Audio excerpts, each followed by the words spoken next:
আসসালামু আলাইকুম, সবাই কেমন আছেন? আজকে আমি খাসির মাথা ভুনা করব, তা দেখতে থাকেন কিভাবে আমি ভুনা করি খাসির মাথাটা।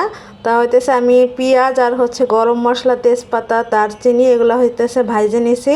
এর ভিতরে আমি একটু পানি দিয়ে দিলাম যাতে পুড়ে না যায়। তারপরে হইতেছে যে আদা রসুন বাটা, সাথে পেঁয়াজ বাটা, জিরা বাটা সব একসাথে দিয়ে দিতেছি আমি।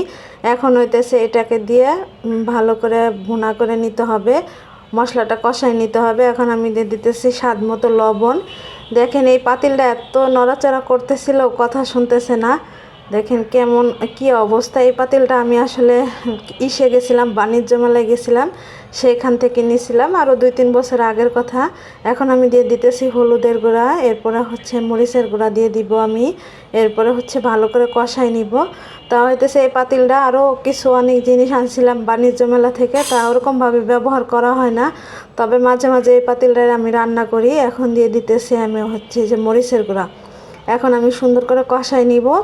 আর যে মাংসটা কিন্তু খাইতে অনেক ভালো লাগছিল, যেহেতু মাথার মাংস, মানে হাড়, তারপরে যে জিবলা এগুলা ছিল, এই জন্য বেশি ভালো লাগছিল। কারণ শুধু মাংস কিন্তু ভালো লাগে না, গরুর মাংসই হোক আর খাসির মাংসই হোক। আমার শুধু হাড়, মানে হাড় মাংস এরকম থাকবে, তাহলে সেটা খাইতে ভালো লাগে। এই জন্য এই খাসির মাথাটা কিন্তু অনেক মজা হয়েছিল। দেখতে থাকেন আমি কিভাবে রান্না করি।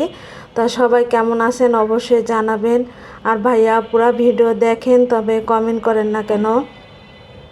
কমেন্ট করবেন, লাইক করবেন, শেয়ার করবেন, আর আমার ভিডিও দেখবেন।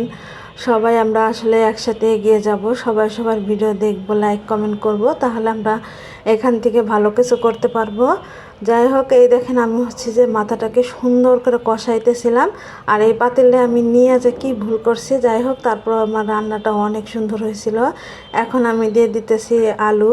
আলু না দিলে তো আসলে কোনো তরকারি ভালো লাগে না, কেমন যেন লাগে আর কি। আর মাংসের ভিতরে আলু দিলে কিন্তু খুব ভালো লাগে সেই আলুগুলো খাইতে। আর এই দেখেন আমি সুন্দর করে আসলে কষাই নিতেছি।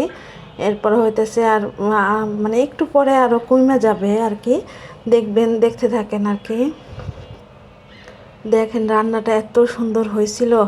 আর আমি মাংস রান্না করলেও কিছু কাঁচামরিচ দেওয়ার চেষ্টা করি, কারণ শুধু শুকনো মরিচ দিয়ে মানে রান্নাটা করলে না পরে যে মানে সমস্যা হয় আর কি।